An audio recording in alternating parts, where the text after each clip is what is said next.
لے جناب، یہ اب ریئل ٹائم جو آپ کا یہ تھدا ہے وہ پرچیوں کا، یہ میں کوشش کرتا ہوں کہ کور کروں. میں انشاءاللہ ہر پرچی کے اوپر ورڈکٹ دے دوں گا، اور جو گفتگو ڈاکٹرن کے اوپر مبنی ہوگی نا، اس کے لیے میں آپ کو ایک ویڈیو ریفر کر دوں گا. کیونکہ ہر پرچی کے اوپر اگر میں ہر دفعہ آدھا پونا گھنٹہ بولوں تو یہ تو جناب 1 سال تک بھی یہ پرچیاں ختم نہیں ہوں گی. یہ 100 سے زیادہ پرچیاں ہیں. لیکن میں کوشش کروں گا کہ آپ کو اوورآل ایک اپنا پوائنٹ آف ویو مختصر بتا دوں، اور باقی جس کو تحقیق کرنی ہے اور اس کے دلائل کے اعتبار سے ڈیپتھ میں اترنا ہے تو وہ پھر باقی ویڈیوز دیکھ لیں. کیا انسان اپنی نیکیاں کسی دوسرے کو دے سکتا ہے جیسا کہ میرے حصے کی نیکیاں کسی اور انسان کو اللہ دے دے؟ جی، اس طرح نہیں دے سکتا. صرف یہ ہو سکتا ہے کہ آپ کسی دوسرے کے لیے دعا کر سکتے ہیں، اور یہ بھی ہو سکتا ہے کہ آپ کے ماں باپ کو آپ کی نیکیوں کا ثواب آٹومیٹکلی پہنچے گا. جو مسلم شریف میں حدیث ہے کہ میت کو 3 چیزوں کا ثواب مرنے کے بعد بھی ملتا ہے. زندگی میں تو ملتا ہی ملتا ہے. نمبر 1 صدقہ جاریہ، جو اس نے کوئی نیکی کا کام اپنی زندگی میں کیا اور بعد میں بھی جاری ہے. دوسرا علم کی بات، کسی نے کسی کو دین سکھایا تھا اور اس کے بعد بھی وہ سلسلہ چلتا رہا. امام بخاری، امام مسلم نے حدیث کی کتابیں لکھی، آج ہم تک پہنچی، یہ معاملات چل رہے ہیں، ان کو اس کا ثواب آٹومیٹکلی مل رہا ہے اور جینون ہے، ان کو ملنا بھی چاہیے، محنت بھی انہی کی ہے. اور تیسرا نیک اولاد جو دعا کرتی ہے. نیک اولاد کے ہر عمل کا ثواب آٹومیٹکلی ماں باپ کو پہنچ جاتا ہے، زندہ ہوں یا مردہ. گناہوں کا وبال نہیں پہنچتا سوائے اس صورت کے کہ جب ان گناہوں کے اوپر ماں باپ نے لگایا ہو. اگر نیک ماں باپ کی اولاد برباد ہو گئی ہے خود سے تو ان کی غلطی کا وبال انہی کے اوپر ہوگا، ماں باپ کے اوپر نہیں. میں جب نماز پڑھتا ہوں تو میری بلی میرے اوپر آ جاتی ہے، میں اسے کسی کمرے میں بند کروں اور پھر نماز پڑھوں تو بہتر یہ ہے کہ اتنی کون سی آپ نے صلاۃ و تسبیح پڑھنی ہے، تھوڑی دیر کے لیے اسے بند کر دیں، نہیں مر جائے گی تو، تاکہ نماز میں توجہ نہ بٹے. باقی اگر بلی آ کے آپ کے اوپر چڑھ جاتی ہے یا کپڑوں کو وہ ٹچ کرتی ہے، ایون تھوک بھی لگ جاتا ہے اس کا، تو وہ بلی کا تھوک پاک ہے. وہ مسلم شریف میں حدیث موجود ہے، یہ گھر میں اکثر آنے والا جانور ہے، اس کے بارے میں ایکسیپشن دی گئی ہے. ویسے بلی گوشت کے اعتبار سے تو حرام ہے، لیکن اس کا تھوک پاک ہے. نبی پاک صلی اللہ علیہ وآلہ وسلم نے اللہ کا دیدار خواب میں کیا تھا یا حقیقت میں؟ خواب میں ہی کیا جی. حقیقت میں تو انشاءاللہ جنت میں ہوگا. دنیا میں خواب میں ہی کیا ہے، جو جامع ترمذی کے اندر حدیث موجود ہے، مسند احمد کے اندر. خواب میں اللہ کا دیدار آپ یوٹیوب پہ لکھیں، وہ ساری حدیث میں نے تفصیل کے ساتھ ڈسکس کی ہے. شیعہ لوگ اپنے آگے پتھر رکھ کر نماز کیوں پڑھتے ہیں؟ وہ پتھر رکھ کے نہیں پڑھتے، وہ مٹی کی ایک ٹکیا رکھتے ہیں. اور اتنی بات تو ان کی درست ہے کہ مٹی کے اوپر سجدہ کرنا یہ سنت ہے، چٹائی پہ صرف جواز ہے. افضل یہ ہے کہ مٹی کے اوپر سجدہ ہو. تو وہ پتھر کی ٹکیا انہوں نے درمیان کا ایک سولوشن نکال لیا کہ مٹی پر ہم سجدہ کریں گے تاکہ سنت پہ بھی عمل ہو. ہمارے نزدیک تو بہتر یہ ہے کہ آپ کھجور کی چٹائی بچھائیں پھر، تاکہ آپ کو مٹی کی ٹکیا بھی نہ رکھنی پڑے اور اس طرح کی کنفیوژن پیدا نہ ہو. اور یا پھر ڈائریکٹ مٹی کے اوپر یا ماربل کے اوپر نماز پڑھیں جو زمین کی جنس سے ہے. میں تو جب مسجد میں ہوتا ہوں میری کوشش ہوتی ہے کہ ایسی جگہ پہ نماز پڑھوں کہ جو زمین والا معاملہ ہو، اس میں عاجزی بھی زیادہ ہے. باقی اس کے اوپر بھی میری تفصیلی ویڈیو ریکارڈ ہے. اللہ تعالیٰ نے آدم علیہ السلام سے پہلے نبی پاک صلی اللہ علیہ وآلہ وسلم کا نور پیدا کر دیا تھا. یہ روایت تو جعلی روایت ہے. جو صحیح روایت ہے وہ یہ ہے مسند احمد میں اور جامع ترمذی میں کہ میں اللہ کے ہاں اس وقت بھی خاتم النبیین لکھا تھا جب آدم علیہ السلام مٹی اور پانی کے درمیان تھے. یعنی اللہ کے علم میں یہ پہلے ہی طے تھا آدم علیہ السلام کی پیدائش سے پہلے بھی کہ آخری نبی کس نے ہونا ہے. اس کا یہ مطلب نہیں کہ نبی علیہ السلام اس وقت تھے، اللہ کے علم میں تھے. کیونکہ نبی علیہ السلام تو اپنا باپ ابراہیم کو کہہ رہے ہیں، تو یہ کیسے ہو گیا کہ باپ پہلے آیا اور بیٹا بعد میں آیا؟ یہی دنیا میں رول ہے نا. یہ کیسے ہو گیا کہ جی وہ بیٹا جو ہے وہ باپ سے بھی پہلے تھا؟ اس طرح نہیں ہو سکتا. تو یہ لاجیکلی غلط ہے. پہلا انسان جو پیدا ہوا وہ آدم علیہ السلام تھا.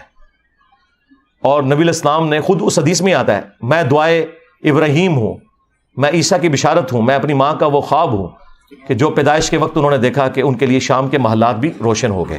یعنی نبی علیہ السلام کی والدہ سیدہ آمنہ سلام اللہ علیہا کو یہ دکھایا گیا تھا کہ آپ سے وہ بیٹا پیدا ہوگا کہ جس کی حکومت بالآخر اس وقت کی سب سے بڑی سپر پاور رومن امپائر کو بھی سپر سیڈ کر جائے گی. باقی نبی علیہ السلام نور ہے، بشر ہے، اس پہ تفصیلی ویڈیوز میری ریکارڈڈ ہے. جرمنی میں مقیم غیر مسلم دوست اکثر سوال کرتے ہیں کہ شادی سے پہلے لڑکا اور لڑکی کی ملاقات ہونی چاہیے تاکہ آپس میں مینٹل کمپیٹیبلٹی ہو سکے. مثال کے طور پر نبی علیہ السلام اور سیدہ خدیجہ کی مثال وہ دیتے ہیں. بالکل ٹھیک ہے، ہمیں کوئی اعتراض نہیں ہے، لیکن یہ چھپی دوستیاں نہ چلیں. یہ تو نہیں ہے کہ ایک بندہ 100 لڑکیوں کے ساتھ انٹرویو والے معاملات ہی لے کے چل رہا ہے. ضرور کریں، لیکن جن چیزوں کے اوپر آپ نے رشتوں کو ریجیکٹ کرنا ہے پہلے وہ چیزیں کنفرم کر لیں. بالکل جب فائنل ہو جائے نا کہ یہ سب کچھ ٹھیک ہے پھر ملاقات بھی کروا دیں، کوئی مسئلہ نہیں ہے. اور ملاقات کا ویسے فائدہ آپ کو کوئی نہیں ہونا، کیونکہ شادی سے پہلے لڑکی والے اور لڑکے والے دونوں اول درجے کے ایکٹر بنے ہوئے ہوتے ہیں. ہاں، ان کی جو اصلیت ہے وہ شادی کے بعد کھل کے سامنے آتی ہے. تو آپ مل بھی لیں تو دونوں ایک دوسرے کے سامنے ایکٹنگ ہی کریں گے، اس میں سے نکلنا پھر بھی کچھ نہیں ہے. تو بہتر یہ ہے کہ ان چیزوں کا خیال رکھیں، حسب و نسب کا خیال رکھیں، شرافت کو دیکھیں، خاندان کو دیکھیں، ان چیزوں کو لے کے چلیں. کیا ذوالفقار تلوار ابھی اس دنیا میں موجود ہے؟ واللہ عالم جی، کوئی تفصیل نہیں ہے کہ اس وقت کہاں پہ ہے. البتہ بخاری مسلم میں ہے کہ جب امام سجاد زین العابدین علی ابن حسین کربلا سے واپس آئے تھے تو ان کے پاس اس وقت وہ تلوار تھی، اور یہ نبی علیہ السلام کے پاس تھی تلوار. اس کے بعد مولا علی نے جنگ جمل صفین نہروان رسول اللہ کی تلوار سے لڑی ہیں، اور کربلا میں بھی حسین ابن علی کے پاس وہی تلوار تھی. تو مسور بن مخرمہ آ کے کہتے ہیں کہ حضرت یہ تلوار آپ مجھے دے دیں، میں اپنی جان سے بڑھ کے اس کی حفاظت کروں گا، مجھے خطرہ ہے کہ یہ لوگ آپ سے چھین لیں گے. یہ جو بریلوی دیوبندی اہل حدیث ہیں، اس زمانے ظاہر ہے بنو امیہ، تو اتنا بس ذکر موجود ہے. واللہ عالم. آپ نے فرقوں کے خلاف کافی کام کیا اور آپ فرقوں کے بالکل خلاف ہیں، لیکن آپ کی ویب سائٹ کا نام بھی اہل سنت ہے. کیا اہل سنت اہل تشیع دونوں فرقے نہیں ہیں؟ اگر فرقے نہیں ہیں تو ایک دوسرے کو مسلمان. اس کے اوپر میں نے کافی دفعہ جواب دیا، آپ میرا انٹرویو دیکھ لیں. میں اہل سنت کو فرقے کے طور پر نہیں، فکر کے طور پر لیتا ہوں. ظاہر ہے یہاں میں نے لاگے کو اپنی کتابیں تو نہیں رکھی نا، اہل سنت کی کتابیں رکھی ہوئی ہیں، تو میں اس فکر کی بات کرتا ہوں. اگر آپ یہ کہتے ہیں تو ظاہر ہے کہ اس سے بڑی اور کیا خوبی ہے ہماری اس دعوت کی کہ ویب سائٹ ہے ahlsunnatpak.com. ہمارا کوئی اسٹوڈنٹ اپنے آپ کو یہ نہیں کہتا میں سنی فرقے سے ہوں، سب کہتے ہیں ہم مسلم ہیں. تو درخت اپنے پھل سے پہچانا جاتا ہے نا، انہیں بھی پتا ہے کہ ہم فکر کی بات کر رہے ہیں. تو یہ ہم نے اس لیے اڈاپٹ کی کہ اگر ہم یہ کام نہ کرتے تو آپ جتنے لوگ یہاں بیٹھے ہوئے ہیں یہ یہاں نہ بیٹھے ہوتے. کیونکہ جو بندہ بھی ایکسکلوسیولی ایک ایسی آواز بلند کرتا ہے جو قرآن و سنت کے اوپر ہے، تو سب سے پہلے اس کو یہ بہانہ لگاتے ہیں کہ یہ نیا فرقہ اس نے بنا لیا ہے، یہ وہابی ہو گیا ہے، کوئی اور گالی ڈیوائز کر لیتے ہیں. تو بہتر یہی تھا کہ ہم اسی لفظ کو لے کے چلتے جو ہمارے سلف نے استعمال کیا، فکر کے طور پر، فرقے کے طور پر نہیں، تاکہ لوگ بات سنیں، انہیں پتہ چلے کہ سنی اور ٹنی میں فرق کیا ہے. اہل سنت کی فکر وہ ہے جو قرآن و سنت میں لکھی ہوئی ہے، اور سنی فرقہ اور ہے. بریلوی دیوبندی اہل حدیث یہ سنی فرقے ہیں. اہل سنت کی فکر کو انہوں نے استعمال کیا، لیکن اپنے بزرگوں کی تعلیمات بھی بیچ میں داخل کرتے ہیں. تو اس اعتبار سے بات ہوئی ہے. باقی تو ظاہر ہے ہم اپنے آپ کو مسلم ہی کہتے ہیں الحمدللہ. اور جنہیں آپ سنی کہہ رہے ہیں نا، وہ اپنے آپ کو بریلوی دیوبندی اور وہابی کہتے ہیں، اور بریکٹ میں انہوں نے اہل سنت لکھا ہوتا ہے. کٹ والی پگڑی پہننا سنت ہے، اس کا حوالہ عنایت فرمائیں. جہاں پہ گول پگڑی سنت لکھی ہوئی ہے نا، اسی کے نچلے والے صفحے کے اوپر یہ کٹ والی پگڑی کا بھی ذکر ہے، اور ٹائم قیامت تک ہے. یہ کوئی تفصیل اس طرح کی نہیں آئی ہے، صرف پگڑی باندھنے کا ذکر ہے. کٹ والی باندھ لیں، گول باندھ لیں، اور اس میں کوئی فرقہ واریت بھی نہیں ہے.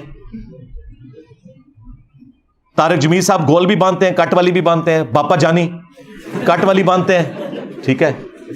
اور ایون اہل حدیث کے جو پرانے کوئی علماء تھے نا، جن کی ویڈیوز ہیں پگڑی میں، عبداللہ شیخو پوری رحمہ اللہ، اور اہل بیت کے عاشق تھے، بہت بڑے عالم دین. اور مجھے خود شیخ زبیر علی زئی صاحب نے بتایا کہ عبداللہ شیخو پوری رحمہ اللہ کے پاس جب یہ صلاح الدین یوسف گیا نا، جس نے وہ کتاب لکھی جعلی کربلا والی، تو انہوں نے اس کے سلام کا بھی جواب نہیں دیا تھا، اور کہا کہ مجھے تجھ سے ناسبیت کی بو آتی ہے، تو جو کچھ کر رہا ہے. اور اس کے راوی خود شیخ زبیر صاحب ہے، انہوں نے مجھے خود بتایا.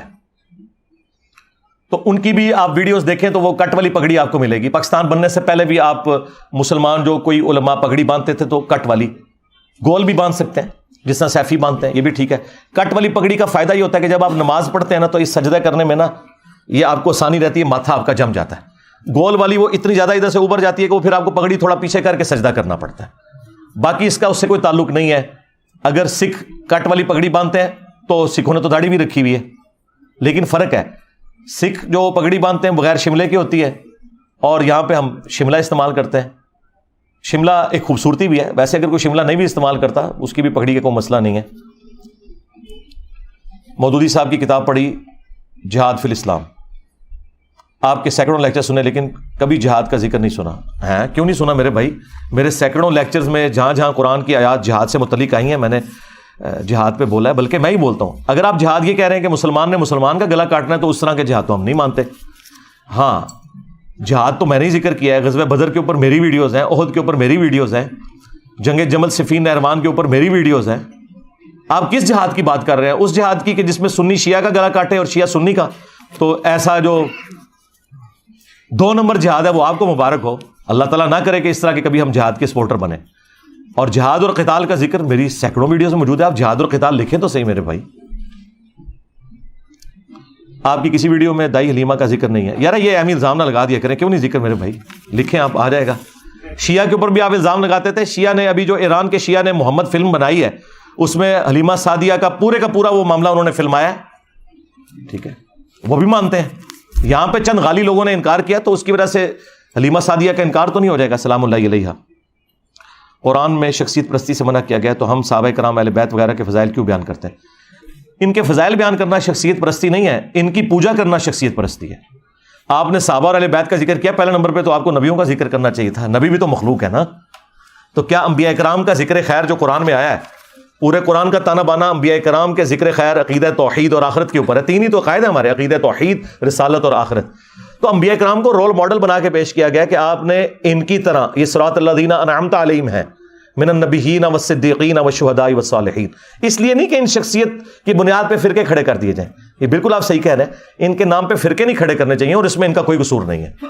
یہ بھی بات نہیں کرنی چاہیے کہ ان کی وجہ سے ہو گیا, ورنہ کیا کرسچینٹی حضرت عیسیٰ علیہ السلام کے کھاتے میں آپ ڈالیں گے؟ نہیں, وہ تو وجیہا فی الدنیا والآخرہ ومن المقربین ہے.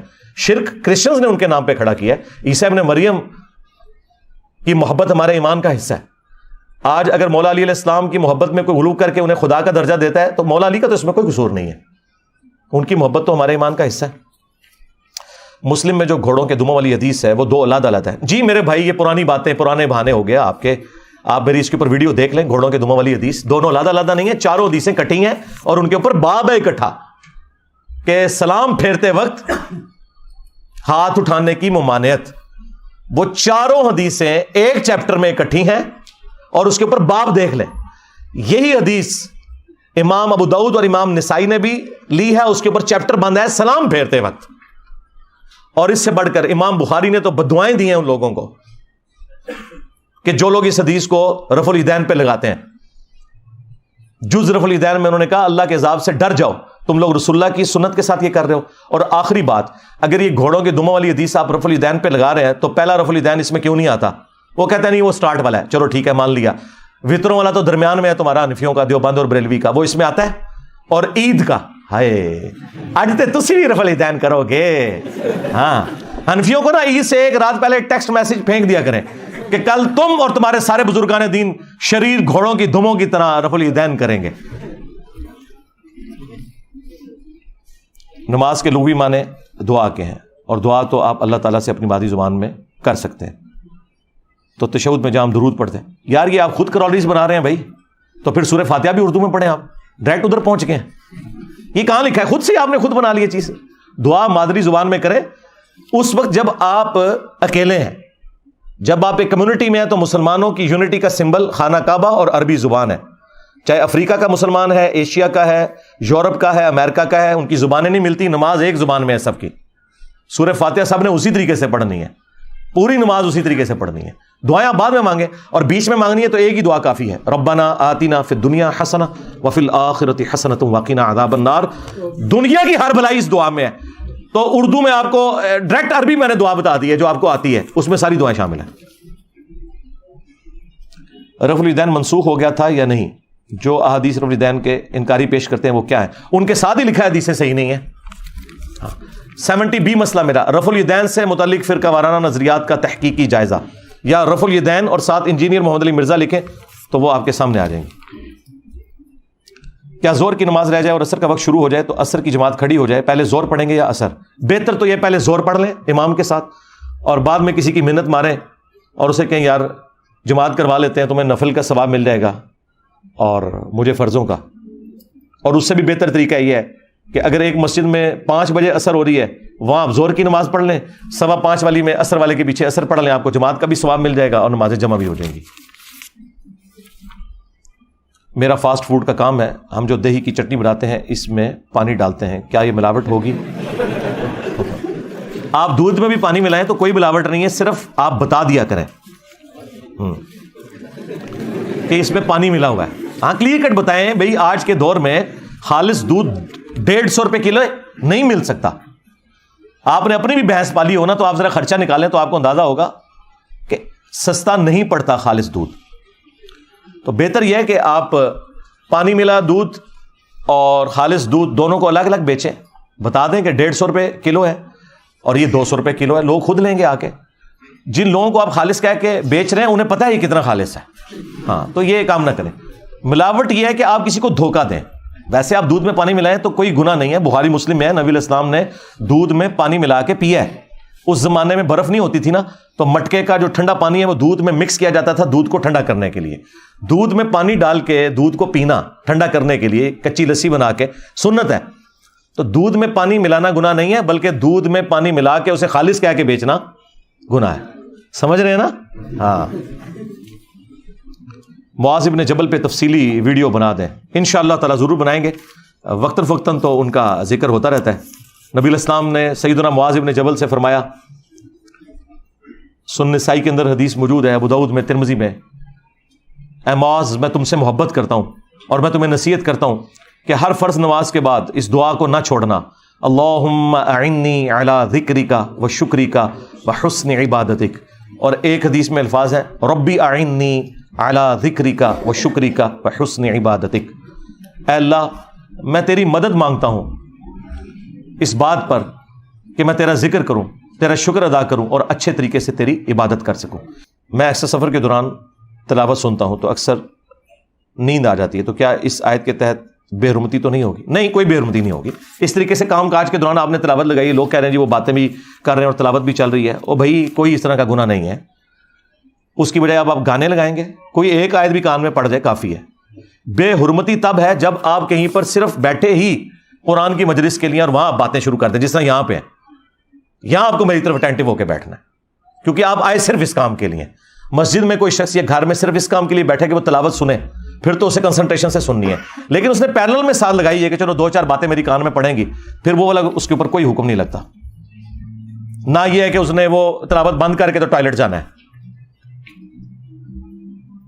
ہاف بازو شرٹ میں نماز پڑھتا ہوں کیسا ہے؟ مرد کے لیے تو ٹھیک ہے اگر یہ کندھوں سے نیچے ہے, کیونکہ بخاری میں حدیث ہے کہ کوئی مرد اس حالت میں نماز نہ پڑھے کہ اس کے کندھوں کے اوپر کپڑا نہ ہو.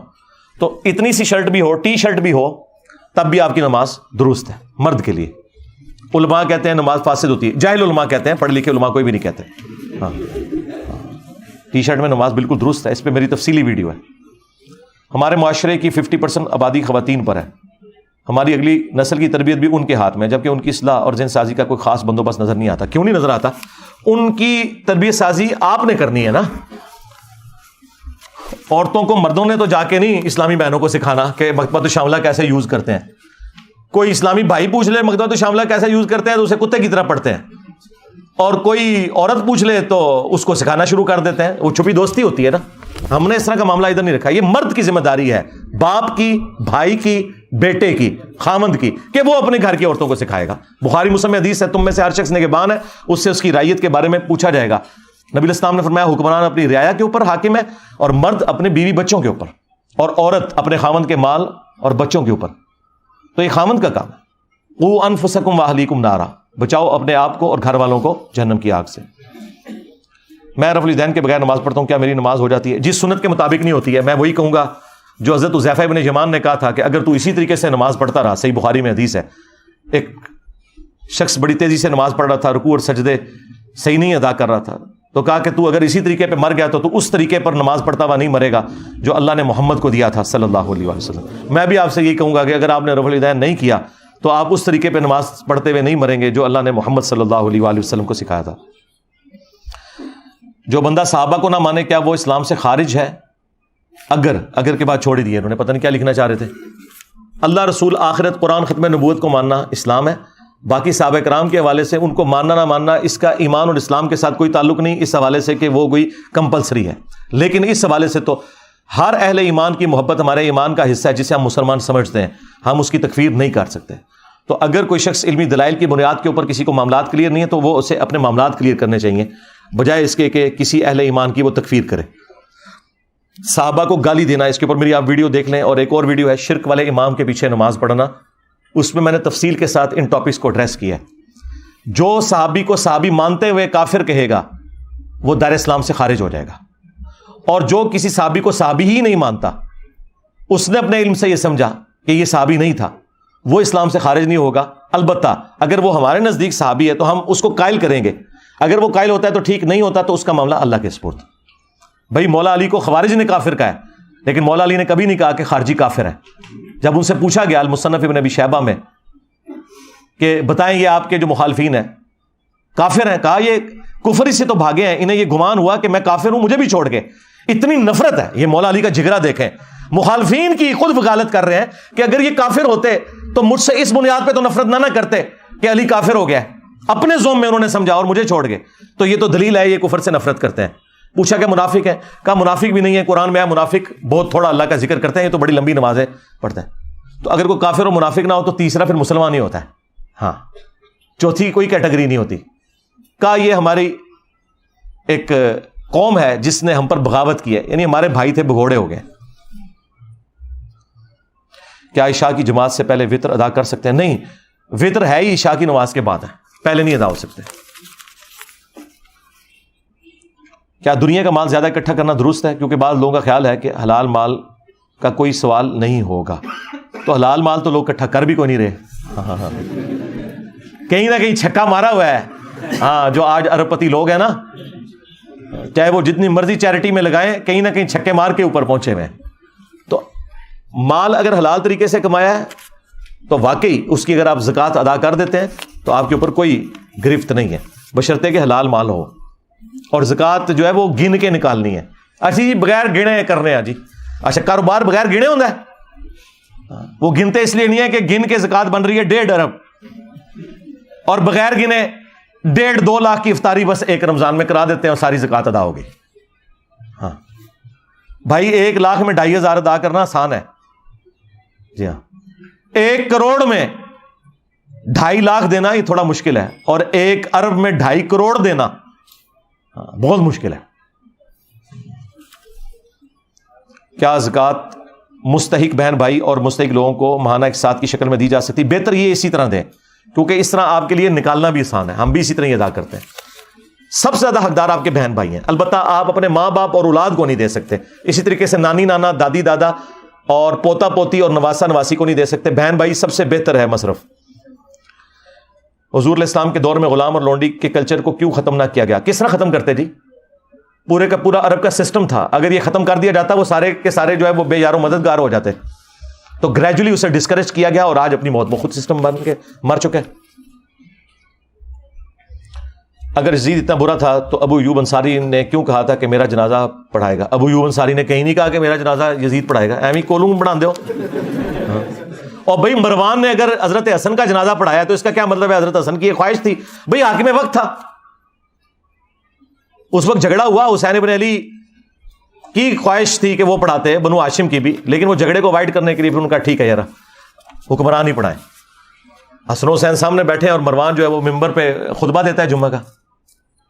تو یہ معاملات بالکل ڈیفرنٹ ہے، حکمرانوں کے معاملات بالکل ڈیفرنٹ ہے، ریئلٹی بالکل ڈیفرنٹ ہے.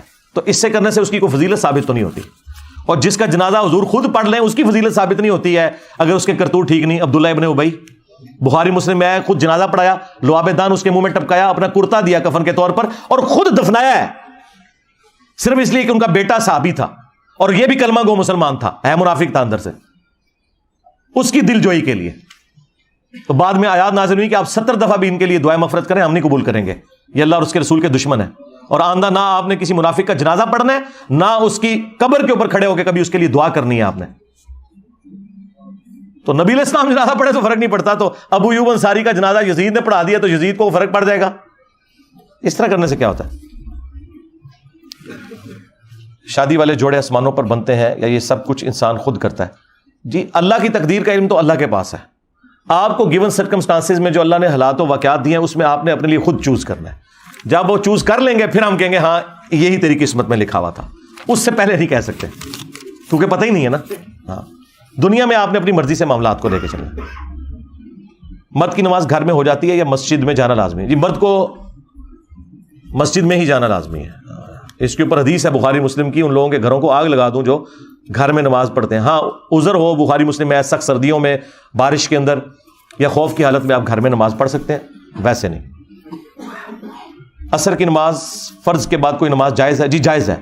وہ بات صحابہ کو غلطی لگ گئی تھی, بخاری مسلم میں موجود ہے. نبی علیہ السلام عصر کے بعد 2 رکعتیں ہمیشہ پڑھا کرتے تھے, اور وہ سٹارٹ اس سے ہوئی تھی کہ ایک دن آپ کی ظہر کے بعد والی 2 نفلی رکعتیں سنت موقتہ جنہیں ہم کہتے ہیں وہ رہ گئی تھی, تو وہ آپ نے پھر عصر کے بعد پڑھی. اور ام سلمہ کہتی ہیں نبی علیہ السلام جب کوئی نیکی کا کام شروع کرتے تھے پھر استقامت کرتے تھے, پھر آپ پوری زندگی عصر کے بعد 2 رکعتیں پڑھتے رہے. عصر کے بعد بھی پڑھ سکتے ہیں, فجر کے بعد بھی پڑھ سکتے ہیں. کیا فرض نماز کے علاوہ اقامت تکبیر کہہ سکتے ہیں؟ فرض نماز کے علاوہ ثابت نہیں ہے. ہاں آپ اکیلے پڑھ رہے ہیں فرض نماز تو آپ کہیں. سنن نسائی میں حدیث ہے تیرے رب کو اس گڈریے پہ بڑا پیار آتا ہے جو اکیلا پہاڑ کی چوٹی پر اذان اور تکبیر کہہ کے نماز کو قائم کرتا ہے. اکیلے بھی آپ جماعت کروا سکتے ہیں اگر آپ کے ساتھ کوئی نہیں ہے. بالکل جس طرح امام نماز پڑھتا ہے اس طرح آپ نماز پڑھیں, آپ کو جماعت کا ثواب مل جائے گا. حدیث قرطاس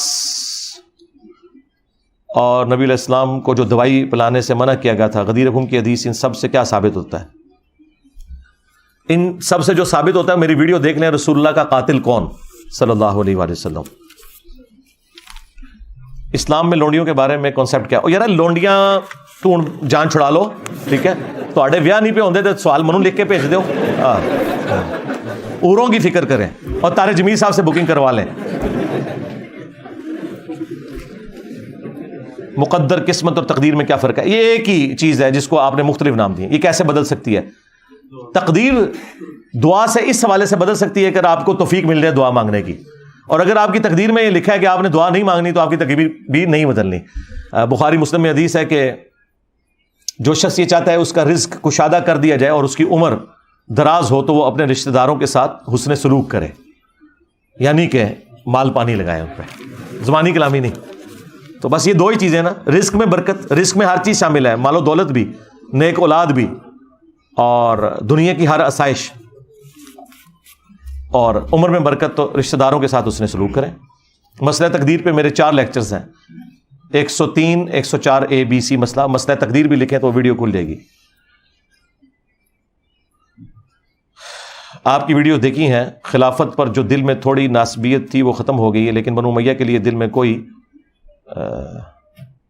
کیا لکھا ہوا ہے, بکس لکھا ہوا ہے یا محبت نہیں ہے, پتہ نہیں کیا لکھا ہوا ہے. محبت بھی نہیں پڑھا جا رہا, کچھ اور ہی لکھا جا رہا, کوئی جذبہ نہیں ہے یہ لکھا ہوا. مطلب کیا جذبہ چاہتے ہیں آپ؟ قبریں اکھاڑنی ہے ان کی, اس طرح کا جذبہ تو نہیں, علمی اختلاف کے ساتھ رکھیں. ہمارے مرنے کے بعد ہمارے ہمزاد کے ساتھ کیا ہوگا؟ دیکھو جی کتنی فکر ہے اپنے شیطان دی, جی اپنی فکر کرو سرکار. وہ اللہ نے مسلط کیا تھا, اللہ جانے اس کی مخلوق جانے. ہاں آخرت میں یہ ہوگا کہ جہنم میں ساتھ ہی جائے گا. ہاں یہ قرآن میں لکھا ہوا ہے کہ جب جہنم کا فیصلہ ہوگا سورہ قاف میں, سورت نمبر 50 میں, تو شیطان جو ہے نا وہ جو ہمزاد آپ کے ساتھ اٹیچ ہے وہ کہے گا یا اللہ یہ تیرا مجرم حاصل ہے. اللہ کہے گا میں تم دونوں کو جہنم میں پھینکوں گا. یعنی وہ کہتا تھا میں نے تو ورگلایا تھا, کام تو اس نے ڈالا تھا, لیکن وہ دونوں جرم میں تو ہو جائے گی انشاءاللہ ملاقات, تھوڑا صبر کرو, اللہ نہ کرے کہ ساڑھی ملاقات ہوئے. ہاں ڈنکی لگا کر بیرون ملک جانا کیسا ہے؟ غلط ہے جی. اس سے جو کمائی ہے, کمائی حلال ہوگی. ظاہر کمائی حلال طریقے سے اگر وہاں جا کے کما رہے ہیں آپ تو پھر حلال ہے, باقی یہاں سے جانا یہ غلط ہے. اس طریقے سے کینیڈا کے ویزے کھلے ہوئے ہیں, اگر باہر جانے کا موقع ملے تو کیا کریں؟ ضرور جائیں جی میرے بھائی, فوراً سے پہلے پہنچیں. ظاہر ادھر کیا رکھا ہوا ہے, ادھر تو آپ کے سامنے ہی ہماری اکانومی کی جو صورت حال ہے, یہاں تو ڈاکٹرز اور انجینئرز بے روزگار پھر رہے ہیں، تو باقی تو شاہی کوئی نہیں۔ یا علی مدد کہنا کیسا ہے؟ صرف یا علی بھی کہنا شرک ہوگا؟ صرف یا علی کہہ سکتے ہیں، لبیک یا علی کہہ سکتے ہیں، لبیک یا رسول اللہ کہہ سکتے ہیں، محبت کے اظہار کے لیے۔ مدد آپ نے اسی سے مانگنی ہے جس سے مولا علی مانگتے تھے، یا حی یا قیوم برحمتک استغیث۔ کیا زور کے ساتھ فجر کی نماز جمع کر سکتے ہیں؟ نہیں جی، فجر کی نماز وہ ہے جو کسی کے ساتھ جمع نہیں ہو سکتی۔ یہ ہو سکتا ہے کہ اگر کوئی شخص فجر سے آدھا پونا گھنٹہ پہلے، یعنی فجر کا وقت داخل ہونے سے اٹھے اور اس وقت جا کے مغرب اور عشاء پڑھے اور پھر آدھے گھنٹے بعد یا 15 منٹ بعد فجر کا وقت داخل ہو تو اس طرح جمع کر لے۔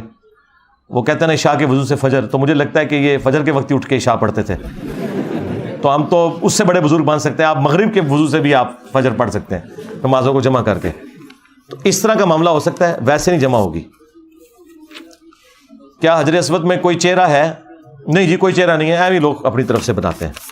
کیا کسی مریض جو تکلیف میں ہو اس کے لیے دعا کر سکتے ہیں کہ اللہ اس کو دنیا سے پردہ دے دے؟ اس طرح نہ آپ کریں، یوں کریں کہ اگر کوئی خیر باقی نہیں ہے تو اللہ تعالیٰ اسے کے ساتھ عافیت والا معاملہ فرمائے، اس طرح کر کے۔ اسلام کے بارے میں عجیب عجیب خیال آتے ہیں، کبھی کسی کو نہیں بتایا، کیا یہ بھی شرک ہے؟ بخاری مسلم میں حدیث ہے کہ میری امت سے اللہ نے دل کے خیالات معاف کر دیے ہیں جب تک کہ اپنی زبان سے اظہار نہ کر لیں یا اس کے مطابق عمل نہ کر لیں۔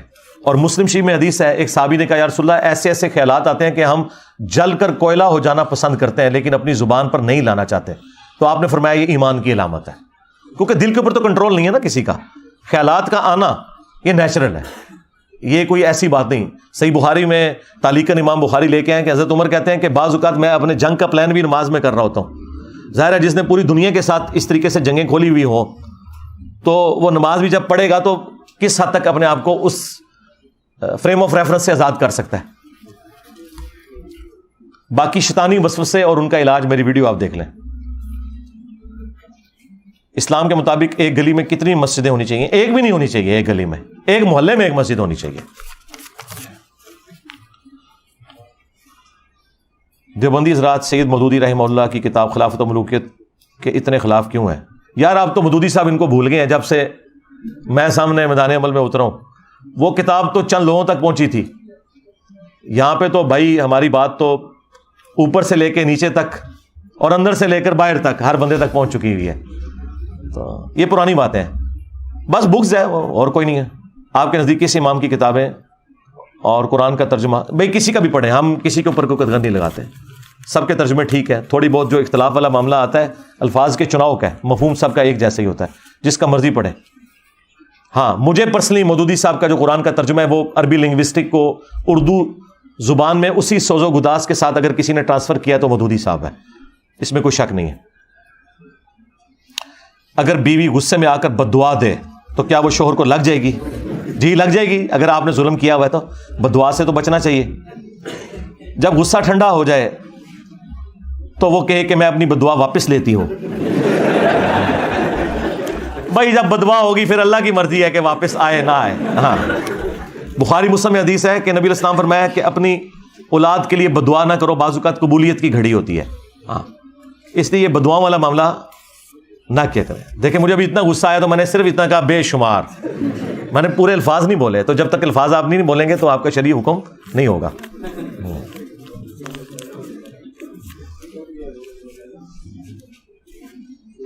کیا امام حسین علیہ السلام کے شہید ہونے سے پہلے بھی محرم غم کا مہینہ تھا؟ نہیں، پہلے تو اس طرح نہیں تھا، ظاہر ہے کہ یہ محرم، دیکھیں بخاری مسلم میں آئے کہ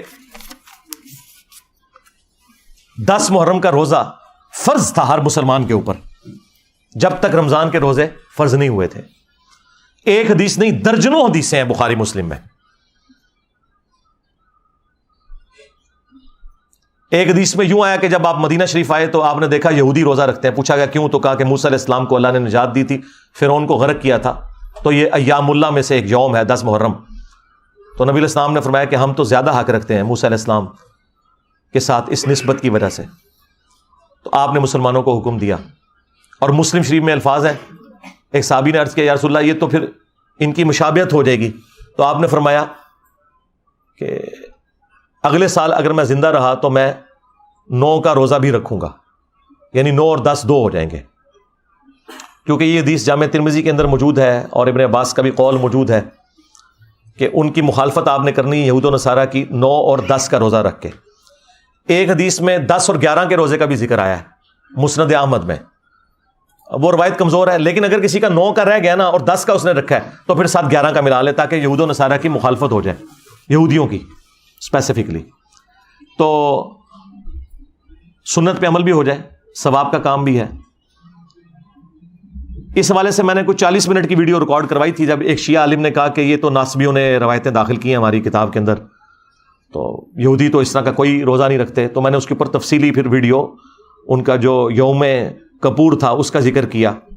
ابھی ہمارے ایک دوست ہیں علی اللہ حسن نقوی صاحب, انہوں نے کل مجھے اہل تشیع کی کتابوں سے وہ ساری روایتیں بھیجی جن میں 9 اور 10 محرم کے روزے کا ذکر ہے, اور سیم انہی الفاظ میں جو بخاری مسلم میں ہے. اور انہوں نے باقاعدہ جب شیعہ علماء سے ڈسکشن کی تو انہوں نے کہا یہ روایتیں بالکل ٹھیک ہیں, لیکن چونکہ وہ دوسری روایتیں بھی ادھر آئی ہوئی ہیں اور دوسری روایتوں کو مانتے ہیں کہ کمزور ہیں, اور بعض تو جعلی روایتیں گھڑی گئی ہیں صرف سنیوں کو نیچا کرنے کے لیے اور واقعہ کربلا کے حوالے سے اسے جوڑنے کے لیے. ورنہ شیعہ کے ہاں بھی ان کی حدیث کی کتابوں میں 9-10 محرم کے روزے کا ذکر ہے نبی علیہ السلام کے حوالے سے, واقعہ کربلا کے حوالے سے نہیں. تو کربلا کے حوالے سے یہ نہیں ہوتا, اور نہ ہم یہ کوئی نعوذ باللہ کوئی خوشی کا اظہار کر رہے ہوتے ہیں اس دن. رکھنا چاہیے روزہ. شیعہ اور سنی دونوں کتابوں کے اندر اس روزے کا ذکر موجود ہے. کیا وفات پانے کے بعد میت کو گھر کی خوشی غمی کا معلوم ہو جاتا ہے؟ اللہ چاہے تو معلوم ہو جائے گا, کوئی اسپیسیفکلی نہیں ہے. البتہ قرآن میں موجود ہے کہ جو شہداء ہیں انہیں یعنی اس حوالے سے وہ خواہش کرتے ہیں جنت میں جا کے. اس کو سپورٹیو حدیث بھی ہے مسلم کے اندر, وہ گفتگو کرتے ہیں کہ ہمارے بھائی بھی ہمارے تک پہنچے اور وہ دیکھیں کہ ہم نے جنت کی نعمتیں جو اللہ نے وعدہ کی تھی وہ پا لی ہیں. باقی کوئی نہیں ہے کہ کوئی نامہ اعمال پیش ہوتے ہیں, تو ایسی کوئی بات نہیں. نہ یہ ہے کہ جمعرات کو روحیں گھر میں آتی ہیں, کوئی ایسی بات نہیں ہے. حضرت آدم علیہ السلام کو گزرے کتنا عرصہ ہو گیا؟ جو تاریخ ملتی ہے وہ آلموسٹ 10,000 سال کی ہے. البتہ یہ جو انسانی ڈھانچے آپ کو لاکھوں سال پرانے ملتے ہیں تو آدم علیہ السلام سے پہلے بھی تو وہ انسان ڈیفرنٹ تھے. اب یہ ایک مشکل ڈاکٹرن والا معاملہ ہے, اس کے لیے آپ میری یوٹیوب پہ ایوولوشن والی ویڈیو دیکھ لیں. آدم علیہ السلام وہ پہلے انسان ہے جنہیں اللہ نے چن لیا ہے باقیوں میں سے, اور مخلوقات تو اس سے پہلے بھی یہ بات ہے, قرآن میں بھی موجود ہے کہ جن تو اس پلانٹ ارتھ پہ انسانوں سے پہلے آباد تھے. تو اس قسم کی جو چیزیں ملتی ہیں تو دونوں طرف غلو ہو رہا ہے. ایک طرف ایوولوشن والے دوسری ایکسٹریم پہ جاتے ہیں, دوسرے یہاں پہ لوگ انکار کرتے ہیں. بھائی انکار تو ممکن نہیں ہے, آج کاربن ڈیٹنگ کے ذریعے بالکل چیزیں اسٹیبلش ہیں کہ لاکھوں سال پرانے ڈھانچے زمین کے اوپر موجود ہیں. اگر والدین اپنے کسی ایک بیٹے یا بیٹی سے ناراض ہو جائیں اور اس سے قطع تعلق کر لیں تو کیا اس صورت میں دوسرے بہن بھائی بھی اس سے تعلق توڑ لیں؟ نہیں جی, یہ کام نہ کریں. ماں باپ کا اپنا ایک مزاج ہوتا ہے, انہوں نے کیا تو آپ تو بہن بھائی والا رشتہ نہ توڑیں. ماں باپ کو بھی یہ حرکت نہیں کرنی چاہیے, قطع تعلقی والا معاملہ نہ کریں. اکثر بیویوں کی وجہ سے ہی ماں باپ ناراض ہوئے ہوتے ہیں, اور انہی ماں باپ سے آپ پوچھیں کہ آپ کی بیٹی کا شوہر کیسا ہونا چاہیے, تو وہ جو خوبیاں بتائیں گے نا اس کی آدھی خوبیاں بھی وہ اپنے بیٹے کو دینے کے لیے تیار نہیں ہوتے اپنے بہو کے معاملے میں. تسبیح کرتے ہوئے, نماز پڑھتے ہوئے کثرت کے ساتھ جمائیاں آئیں اور جیسے ہی ذکر سے فارغ ہوں تو جمائیاں رک جائیں, تو اس کا کیا مطلب ہے؟ شیطان چڑھے اور کیا مطلب ہے؟ کیونکہ چھینک جو ہے وہ اللہ کی طرف سے ہے اور جمائی جو ہے وہ شیطان کی طرف سے ہے. بخاری مسلم میں حدیث موجود ہے کہ آپ نے نماز کے دوران بھی اسے روکنے کی کوشش کرنی ہے, یوں ہاتھ رکھ کے. تو اگر خاوند کے بہن بھائیوں کے ساتھ اچھا سلوک نہ کرے بیوی, اور خاوند کے اپنے بہن بھائیوں کے ساتھ ملنے جلنے سے روکے, تو بیچارہ خاوند کیا کرے؟ خاوند سمجھائے اسے کہ بھائی اس طرح قطع رحمی تو نہیں کر سکتے. خاوند اس کو بتایا کہ بھی تیرا میرا رشتہ جو ہے نا اسلام کی بنیاد پہ ہوا ہے نا, یہ تو مجھے اللہ اور اس کے رسول کا باغی تو نہ کر. قطع رحمی کرنے والا تو جہنمی ہے, سیدھی سی بات ہے. بخاری مسلم حدیث ہے, جب اللہ تعالیٰ نے صلہ رحمی کو پیدا کیا فرمایا جو تجھے کاٹے گا میں اسے کاٹ دوں گا. یہ رحمی رشتے, رحم یعنی یوٹرس کے ساتھ, یعنی ایک ہی ماں سے پیدا ہوئی ہوئی اولاد, اس لیے رحمی رشتے کہا جاتا ہے انہیں. توبہ توبہ, کوئی اجازت نہیں ہے قطع رحمی کرنے کی. مرد کے لیے چاندی کا حکم اور مقدار کیا ہے؟ چاندی 4.5 ماشے سے کم انگوٹھی ہونی چاہیے اور اس میں نگ بھی استعمال کر سکتے ہیں, حلال ہے, بس صرف چاندی حلال ہے اور کوئی دھات نہیں. کیا کھانے کے ہر لقمے پر بسم اللہ پڑھیں؟ یہ پہلی مرتبہ پڑھ لیں کافی ہے. ہر دفعہ پڑھنا ہے تو پڑھیں, آپ کو ہم کیوں روکیں, ایک دفعہ پڑھ لینا کافی ہے, اور بیچ میں یاد آئے تو بسم اللہ اولہ و آخرہ پڑھ لیں.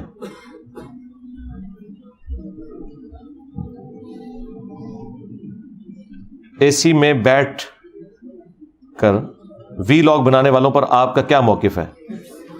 وہ بھی اسلام کی طرف دعوے دے رہے ہیں. بھئی اے سی میں تو ہم خود بھی بیٹھے ہوئے ہیں. ہم یہ کب کہہ رہے ہیں کہ اے سی میں بیٹھ کے جو وی لاگ بنا رہے ہیں تو وہ غلط ہے. ہم کہتے ہیں بات ٹھیک کریں, پریکٹیکل کریں, جو اپلیکیبل ہو. کہانیاں لوگوں کو نہ سنائیں اور نہ وشفل تھنکنگ کے اندر لوگوں کو رکھیں. کیا مرد پر ریشم کپڑا حرام ہے؟ جی حرام ہے دنیا میں. بخاری مسلم میں حدیث موجود ہے, اور قرآن میں آیا کہ جنت میں ریشمی لباس ہوگا, جنت میں حلال ہے. البدایہ و نہایہ میں 26 ذوالحجہ 23 ہجری کو زخم لگا اور 3 دن بعد اور یکم محرم میں دفن کیا گیا. ہاں دیکھیں نا, یہ ہے نا, یکم محرم میں دفن نہیں کیا گیا. یہ الفاظ لکھے ہوئے ہیں کہ جب وہ ان کو دفنایا ہم نے تو یکم محرم کا چاند نکل آیا تھا. جی اس طرح نہیں لکھا ہوا جیسے آپ بتا رہے ہیں. باقی یہ تو باتیں پرانی ہو گئی. آج میں نے بتا دیا ہے مسلم شریف کی سند کے اوپر 26 ذوالحجہ نکل آیا, تو باقی تو ساری کہانیاں ہو گئی نا. کس صورت میں اللہ تعالیٰ نے فرمایا کہ ہم نے قرآن کو پڑھنے کے لیے آسان کر دیا؟ سورۃ القمر وَلَقَدْ يَسَّرْنَا الْقُرْآنَ لِلذِّكْرِ فَهَلْ مِن مُدَّكِرٍ. سورت نمبر 54. سورۃ الرحمن 55 ہے, اس سے پہلے والی سورت ہے, یہ 4 دفعہ اس میں ہے. سیدنا علی کے تینوں بیٹے پیدا ہوئے, ان کے نام حرب رکھے. رسول اللہ نے تینوں دفعہ نام بدل کر حسن, حسین اور محسن رکھے. تیسرے بیٹے محسن کے بارے میں ہم لا علم ہے. وہ اس لیے کہ بچپن میں فوت ہو گئے تھے. وہ ایک تو شیعہ کا موقف ہے نا, ہم تو اس موقف کے ساتھ ایگری نہیں کرتے. یہ یعنی محسن بیٹا پیدا تو ہوا لیکن وہ فوت ہو گئے تھے. باقی یہ روایت کا صحیح ہونا تو مجھے معلوم نہیں ہے کہ یہ روایت ٹھیک ہے بھی ہے کہ نہیں, لیکن یہ روایت ٹھیک ہے. یہ حسن, حسین اور محسن تینوں نام نبی علیہ السلام نے رکھے. ایسی محفل میں جانا جہاں شیعہ ماتم کرتے ہیں جائز ہے. اگر تو وہاں آپ علم کے لیے جا رہے ہیں تو آپ علمی گفتگو سنیں اور ماتم میں شامل نہ ہو. محرم کے کون سے دن کا روزہ رکھنا چاہیے؟ 9 اور 10 محرم کا. محرم میں سبیل دے سکتے ہیں. دیکھیں اللہ کے نام کی نظر نیاز 12 ربیع الاول کے موقع پر یا محرم کے موقع پر, یہ یعنی نبی علیہ السلام سے, صحابہ تابعین سے تو کوئی ثابت نہیں, سیدھی سی بات ہے. البتہ جو اللہ کے لیے وہاں لگائے بیٹھے ہیں اس میں سے اگر آپ پی لیتے ہیں تو وہ حرام تو نہیں, غیر اللہ کے نام کا تو نہیں ہے. ہاں اگر وہ غیر اللہ کا نام ذکر کریں پھر آپ اس میں سے استعمال نہ کریں. اہل سنت بھائی کہتے ہیں کہ میں نے نبی علیہ السلام نے اپنے چچا ابو طالب کو بار بار کلمہ پڑھنے. دیکھیں یہ مختلف مسئلہ ہے, اس کے اوپر میں پہلے بھی بول چکا ہوں. دونوں طرف روایتیں موجود ہیں اور اس کو کوئی ناسبیت اور گستاخی کے چکر میں نہ آپ لے کے جائیں. ایون حضرت ابراہیم علیہ السلام کے والد کے بارے میں بھی آتا ہے. کچھ کا موقف ہے کہ وہ والد نہیں باپ تھے. ہمارا بھی یہ موقف ہے کہ وہ باپ تھے, چچا تھے, والد نہیں تھے. لیکن اگر کوئی مان بھی لیتا ہے تو کوئی نقصان والی بات نہیں ہے.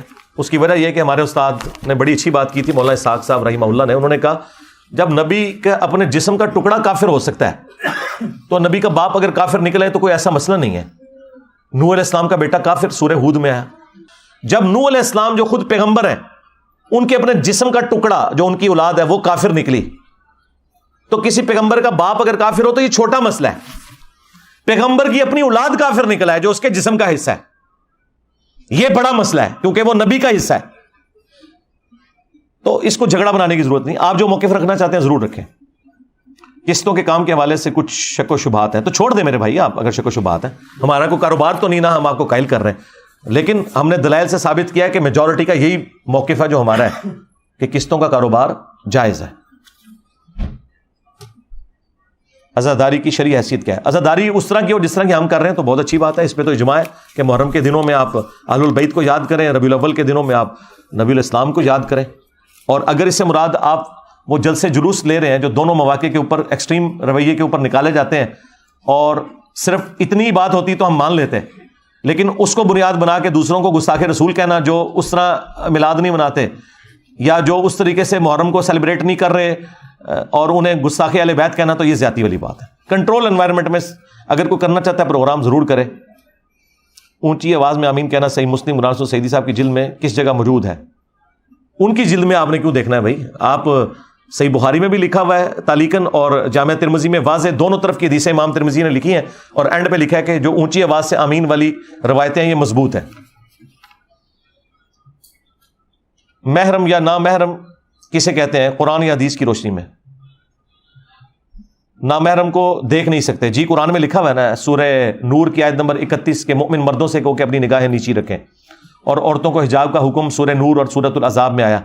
باقی جو محرم رشتے ہیں وہ سورہ النساء کی آیت نمبر 23 میں آیا، پارہ نمبر 4 کے آخری صفحے کے اوپر، وہ سارے تفصیل کے ساتھ رشتے آئے ہیں، مائیں، بیٹیاں، بہنیں، بھتیجیاں، بھانجیاں، خالائیں، پھوپھیاں، وہ سارے، اور اینڈ پہ آیا کہ آپ دو بہنوں کو بھی ایک نکاح میں اکٹھا جمع نہیں کر سکتے، اور اس کی ایکسٹینشن بخاری مسلم میں آئی ہے کہ آپ پھوپھی کو اور بھتیجی کو اور اسی طریقے سے خالہ اور بھانجی کو اس طریقے سے، یعنی دونوں میں سے اگر ایک کو مرد تصور کر لیا جائے اور ان کا آپس میں نکاح نہیں ہو سکتا تو وہ دو عورتیں بھی ایک جگہ جمع نہیں ہو سکتی۔ جس طرح کوئی مرد اپنی پھوپھی سے نکاح نہیں کر سکتا نا، نہ اپنی خالہ سے۔ اب اس مرد کو اگر ہم عورت سمجھیں تو یہ والی جو عورت ہوگی یعنی بھتیجی اور بھانجی، وہ اپنی خالہ اور پھوپھی کے ساتھ کسی دوسرے مرد کے عقد میں اکٹھی نہیں ہو سکتی۔ ہاں ایک کو طلاق دے دے پھر ہو سکتا ہے، اور دو بہنیں بھی اکٹھی جمع نہیں ہو سکتی۔ اس پہ میری تفصیلی ویڈیو ریکارڈ ہے، دو بہنوں کو کے ساتھ اکٹھا نکاح کرنا، اور ایک اور ویڈیو ہے داماد کا ساس کو چھونا، وہ مساہرت والا جو رشتہ کہتے ہیں جی، وہ غلطی سے بھی کسی نے ساس کو چھو لیا شہوت کے ساتھ تو اس کی اپنی بیوی فارغ ہو گئی، بالکل جعلی مسئلہ حنفیوں نے بنایا ہوا ہے، اس کے رد میں میں نے یہ آیات بھی کور کی تھی۔ حرام کھانا جیسا کہ سور کا گوشت وغیرہ، اس کے ذریعے ڈیلیوری کر کے پیسے کمانا تو بھائی غلط ہی ہے۔ شراب پینا بھی حرام ہے، اس کی ڈیلیوری بھی جامع ترمذی میں آیا کہ شراب پینے والا، پلانے والا، نکالنے والا، لوڈ کرنے والا، ان لوڈ کرنے والا، بیچنے والا، خریدنے والا، سب پہ اللہ کے نبی کی لعنت ہے۔ تو جو چیزیں حرام ہیں ان کا اس طرح کا کاروبار حرام ہے۔ ہاں اگر کسی اور پرپس کے لیے استعمال ہوتا ہے، جس طرح گدھا کھانا حرام ہے، لیکن گدھا اگر سواری کے اعتبار سے بیچا جاتا ہے تو وہ ٹھیک ہے۔ اسی طریقے سے الکوہل پینا حرام ہے، لیکن اگر وہ ادویات کے حوالے سے اس کا معاملہ ہوتا ہے، اس کو کوئی بیچتا ہے، وہ معاملہ بالکل الگ ہے۔ پرفیوم کے اندر ڈلتی ہے، وہ بھی معاملہ بالکل الگ ہے۔ جو آپ کی محفل میں ثواب کی نیت سے آئے، کیا اسے ثواب ملے گا؟ آپ دنیا میں کسی بھی محفل میں جہاں پہ قرآن و سنت کی بات ہو رہی ہے وہاں پہ جائیں گے تو ثواب بھی ملے گا، اور بخاری مسلم کے تو الفاظ ہیں کہ فرشتے ڈھانپ لیتے ہیں اس پوری مجلس کو، اور اللہ تعالیٰ ان سب لوگوں کی مغفرت بھی کر دیتا ہے۔ اور بڑی تفصیلی حدیث ہے، فرشتے جب جاتے ہیں تو اللہ تعالیٰ جاننے کے باوجود ان سے پوچھتا ہے کہ میرے بندے کس حال میں تھے، تو اچھی بات ہے۔ نوجوانوں کی آپ رہنمائی میں اس کار خیر میں شامل ہونے کے لیے آئیڈیاز شیئر کر دیا کریں۔ جی کر رہے ہیں جی، آپ کس میدان میں مہارت کے سبب اپنے آئیڈیاز ویڈیوز میں شیئر کیا کریں؟ جی میں کرتا ہوں جی، ساری گدڑ سنگیاں میں نے سکھا دی ہیں۔ ہاں میرا انٹرویو آپ دیکھ لیں، مجلس نمبر 50، جو کچھ میں نے سیکھا ہے وہ سکھا دیا، اور ابھی کچھ عرصہ پہلے میری لائف سٹوری ریکارڈ ہوئی ہے، اس میں بھی میں نے سب کچھ بتا دیا، اپنے پورے ایکسپیرینس سے شیئر کیا۔ عثمان میں اگر خدا نہ خواستہ میں ابھی پروگرام ختم کر دوں تو آپ کے پاس تو سموسے کوئی نہیں ہے، آئے ہوئے پھر ختم کر دوں، 3 پرچیاں رہ گئی، آدھا گھنٹہ پہلے ہی کر دیں۔ میر صاحب نے تو کیا ہوا 2:30 بجے ختم کریا کرو۔ ہاں باجی جائیں گے، صحیح بات۔ کیا نماز کا انتظار کرتے ہوئے ہاتھوں میں انگلیاں ملانے سے وضو ٹوٹ جاتا ہے؟ نہیں، کوئی کڑاکا بھی کر لے تو اس سے وضو تو نہیں ٹوٹے گا جناب۔ ہاں ایون اونگ بھی رہے ہیں تو اس سے وضو نہیں ٹوٹے گا جب تک کہ غافل ہو کے سو نہ جائے۔ کیا امام حسین علیہ السلام کو کوفہ سے آنے والے خط سازش کے طور پر لکھے گئے؟ نہیں جی بالکل غلط ہے، بڑے اخلاص کے ساتھ انہوں نے لکھے تھے، وہ تو پھر اس کا وزن ہی نہ اٹھا سکے۔ جس طرح یہاں بھی آ کے لوگ بڑی آ کے کہتے ہیں جی جینت صاحب کو ڈیوٹی لاؤ ساڑھے ذمہ، بائی لفظ بھی نہیں نے۔ ہاں بڑے بڑے لوگ دعوے کرتے ہیں، اینڈ ٹائم پہ نہیں نکل سکتے۔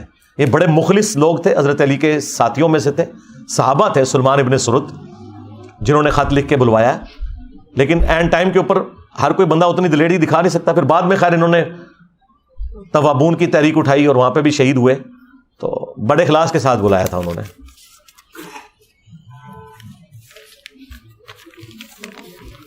محرم میں قبروں پر مٹی ڈالنا کیسا ہے؟ پتہ نہیں کیوں بنا لیا ہے، نہ تو پھول ڈالنا نہ مٹی ڈالنا، اس کا تو اس سے کوئی تعلق نہیں. قبر پہ مٹی آپ اس وقت ڈالا کریں جب اس کی مٹی بہہ جائے، تو ادروائز کوئی اس طرح کی ایکٹیویٹی نہیں ہے. اس طرح شب رات پہ بھی لوگ کرتے ہیں. تھوڑا پورا تھدا میں مکا دیتا جائے. دیکھ لو الحمدللہ.